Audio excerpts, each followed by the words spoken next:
Hey everyone, welcome to Excel Insider. Today we will learn two easy ways to turn pivot table row labels into columns in Microsoft Excel 365.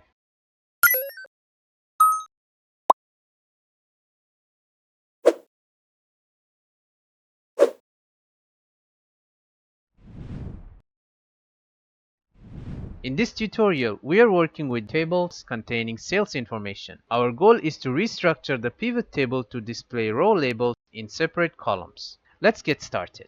In first method, we will move row labels into the column area to display them as separate columns.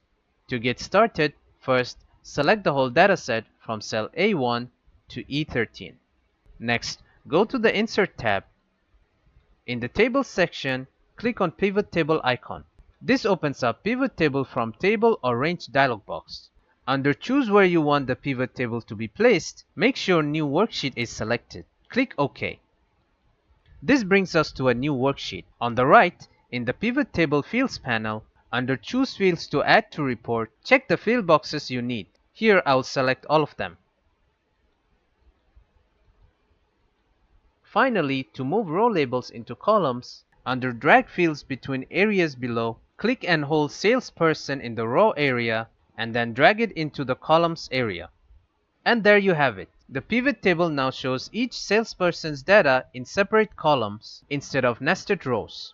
Let's move to the second method. In the second method, we will transpose the dataset and then create a new pivot table with the help of transpose function. Transpose function returns a vertical range of cells as a horizontal range or vice versa. Here's how to do it. First, copy the original data from cell A1 to E13. Press Ctrl+C on your keyboard to copy. Now in a helper cell of your choice, I'll go for cell A15, right-click, under Paste Options, select the transpose icon. This changes the layout, so the original columns are now shown as rows. Here's a quick note. Instead of this approach, you can also use the transpose function, setting the dataset's range as the argument of the function.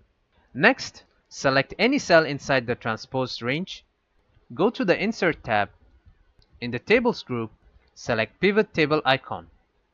In the dialog box, make sure New Worksheet is selected. Then click OK. We are directed to a new sheet. On the right side, in the Pivot Table Fields panel, check the boxes for the fields you need. Here, I'll select the first 5. Finally, to clean up the layout, go to the Design tab. In the Layout section, select Report Layout dropdown. In the dropdown, select Show in Tabular Form. This gives us a much clearer view of our data. And just like that, our transport data creates a pivot table with a completely different structure. And that concludes our tutorial on two effective ways to convert pivot table row labels into separate columns for a better data analysis. Download the workbook link below. Visit Excel Insider for more Excel and Google Sheet tutorials. Feel free to comment your questions and feedback. Thanks for watching.